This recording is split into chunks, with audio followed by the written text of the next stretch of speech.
kabar semuanya? Saya harap kita semua dalam keadaan yang baik-baik saja dan senantiasa diberi kesehatan oleh Allah Subhanahu wa Ta'ala.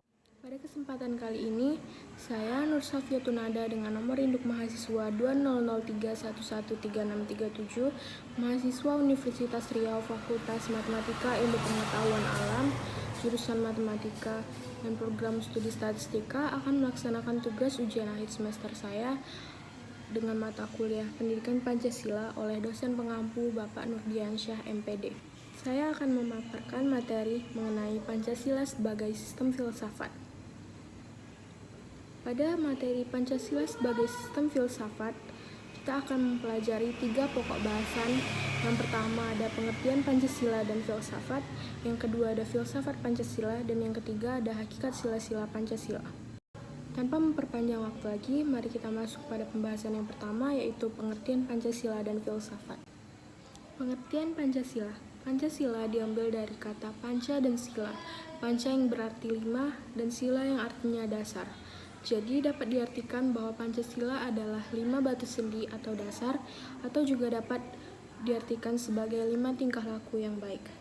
Pancasila adalah filsafat dan pandangan hidup yang digali melalui pemikiran sedalam-dalamnya dari budaya, sifat, dan cita-cita bangsa yang diyakini sebagai kenyataan norma-norma dan nilai-nilai yang paling benar, paling baik, dan paling sesuai bagi bangsa Indonesia. Pancasila merupakan titik temu dari pluralitas bangsa Indonesia yang menjadi perjanjian leluhur bangsa, dan Pancasila pula yang menjadi payung kebinekaannya. Selanjutnya ada pengertian filsafat. Filsafat diambil dari kata philo dan sophie. Philo yang berarti sahabat dan sophie yang berarti kebijaksanaan. Jadi dapat diartikan secara umum, filsafat adalah suatu kebijaksanaan hidup untuk memberikan suatu pandangan yang menyeluruh berdasarkan refleksi atas pengalaman hidup maupun pengalaman ilmiah. Filsafat merupakan suatu ilmu pengetahuan karena memiliki logika, metode, dan sistem. Namun filsafat berbeda dengan ilmu pengetahuan dari kehidupan lainnya karena memiliki objek tersendiri yang sangat luas. Sebagai contoh, dalam ilmu psikologi dipelajari tingkah laku kehidupan manusia, namun dalam ilmu filsafat tidak bisa terbatas pada salah satu bidang kehidupan saja, melainkan memberikan sesuatu pandangan hidup yang menyeluruh, yaitu tentang hakikat hidup yang sebenarnya. Selanjutnya ada pengertian filsafat menurut para ahli. Yang pertama, menurut Cicero. Menurut Cicero, filsafat adalah seni kehidupan sebagai ibu dari semua seni. Yang kedua ada Aristoteles. Menurut Aristoteles, filsafat adalah kewajiban untuk menyelidiki sebab dan asas dari segala benda.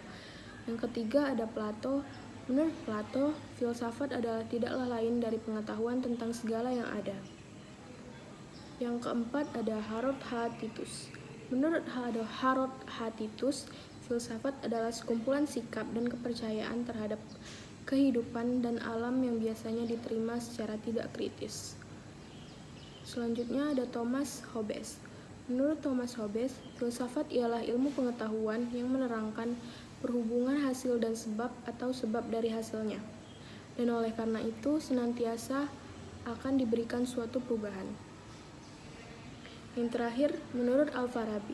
Menurut Al-Farabi, filsafat ialah ilmu pengetahuan tentang alam yang maujud dan bertujuan untuk menyelidiki hakikat yang sebenarnya.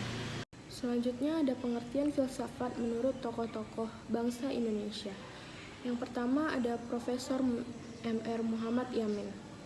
Menurut beliau, filsafat ialah pemusatan pikiran sehingga manusia menemui kepribadiannya seraya dalam kepribadiannya itu dialami kesungguhan.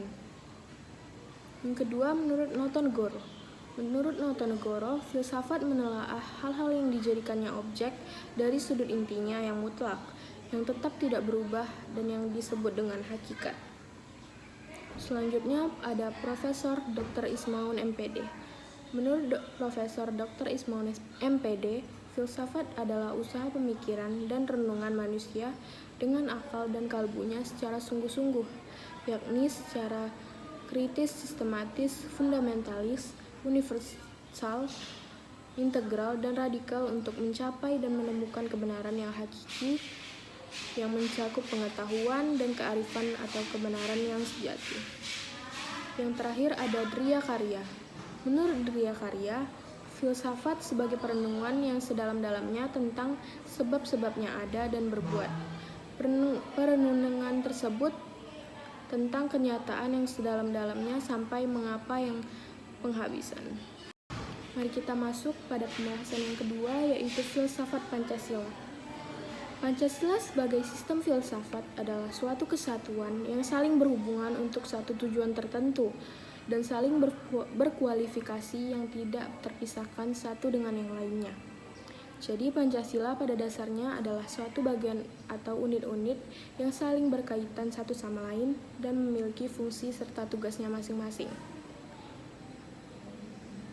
Makna dasar Pancasila sebagai sistem filsafat adalah dasar mutlak dalam berpikir dan berkarya sesuai dengan pedoman yang tentunya dengan saling mengaitkan antara sila satu dan sila lainnya.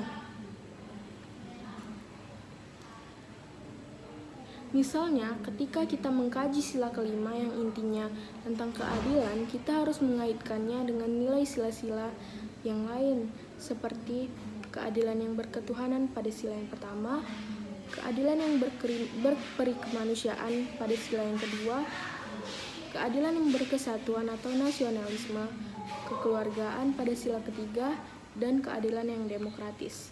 Dan kesemua sila-sila tersebut saling mencakup, bukan hanya dinilai satu persatu.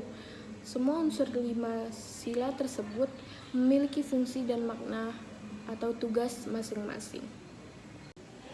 Selanjutnya ada filsafat Pancasila sebagai pandangan hidup bangsa Indonesia. Filsafat Pancasila sebagai pandangan hidup bangsa Indonesia merupakan kenyataan objektif yang hidup dan berkembang dalam masyarakat Indonesia. Pancasila memberi petunjuk untuk mencapai kesejahteraan bagi seluruh rakyat Indonesia tanpa membeda-bedakan suku ataupun ras yang dimilikinya. Selanjutnya ada filsafat Pancasila sebagai pandangan hidup bangsa dan negara. Yang dimaksud dengan filsafat Pancasila sebagai pandangan hidup bangsa dan negara adalah bahwa semua aturan kehidupan hukum atau kegiatan dalam kehidupan berbangsa dan bernegara berpedoman pada Pancasila, karena sejatinya Pancasila merupakan sumber dari segala sumber hukum bangsa dan negara Republik Indonesia. Selanjutnya ada Pancasila sebagai sistem filsafat memiliki nilai objektif dan subjektif yang antara lainnya: yang pertama, rumusan dari sila-sila Pancasila menunjukkan adanya sifat-sifat yang umum, universal, dan abstrak, karena sesungguhnya Pancasila merupakan suatu nilai. Yang kedua, inti nilai-nilai Pancasila berlaku tidak terikat oleh ruang, yang artinya keberlakuannya sejak zaman dahulu, masa kini, dan juga untuk masa yang akan datang. Untuk bangsa Indonesia boleh jadi untuk negara lain yang secara eksplisit tampak dalam adat istiadat, kebudayaan, tata hidup kenegaraan, dan tata hidup beragama. Yang ketiga, Pancasila yang terkandung dalam pembukaan Undang-Undang Dasar 1945 memenuhi syarat sebagai pokok kaidah yang fundamental sehingga merupakan suatu sumber hukum positif di Indonesia.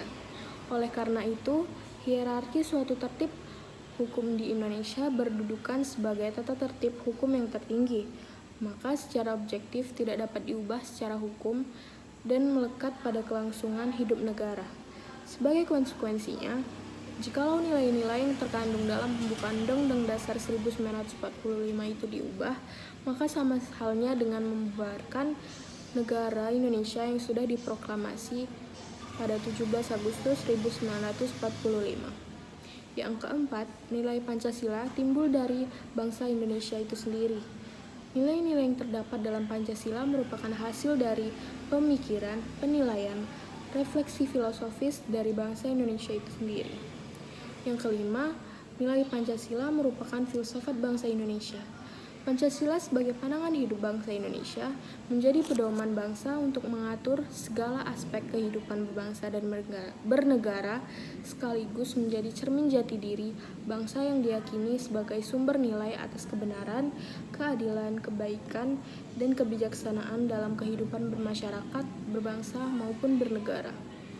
Dan yang terakhir, ada Pancasila merupakan nilai-nilai yang sesuai dengan hati nurani bangsa Indonesia karena sejatinya Pancasila tersebut bersumber dari kepribadian bangsa, sehingga dalam perjalanannya akan selaras dengan nilai-nilai Pancasila. Mari kita masuk pada pembahasan yang ketiga, yaitu hakikat sila-sila Pancasila. Hakikat nilai-nilai sila Pancasila sebagai sistem filsafat pada sila yang pertama, ketuhanan yang Maha Esa adalah keyakinan bahwa mempercayai adanya Tuhan sebagai prinsip utama yang menjadi landasan adanya tanggung jawab. Pada sila kedua, hakikat nilai-nilai sila Pancasila sebagai sistem filsafat adalah sifat kodrat lahiriah dari manusia bahwa manusia sebagai makhluk sosial tidak dapat hidup secara individu serta menjunjung tinggi asas kemanusiaan dan tata krama sesuai dengan kepribadian bangsa Indonesia. Pada Pancasila yang sila yang ketiga, hakikat nilai-nilai Pancasila sebagai sistem filsafat adalah semangat kebangsaan, rasa cinta tanah air yang tertanam di hati masyarakat Indonesia demi menjaga persatuan bangsa Indonesia.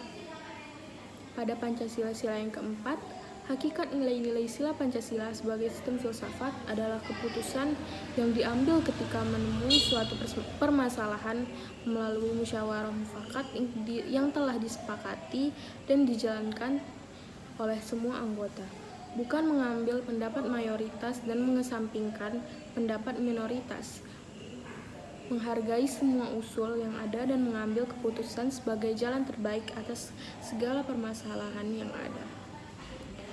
Dan yang terakhir, pada Pancasila sila kelima, hakikat nilai-nilai sila Pancasila sebagai sistem filsafat adalah menjunjung tinggi keadilan dalam berbagai aspek demi menegakkan hukum tanpa pandang bulu oleh perbedaan. Demikian yang dapat saya sampaikan. Saya harap apa yang saya sampaikan kali ini dapat diterima dan dipahami oleh semua orang. Bila terdapat kesalahan dalam bertutur kata atau perilaku, mohon dimaafkan karena sejatinya kesempurnaan hanya milik Allah Subhanahu wa Ta'ala. Saya tutup dengan wabillahi taufiq wal hidayah. Assalamualaikum warahmatullahi wabarakatuh.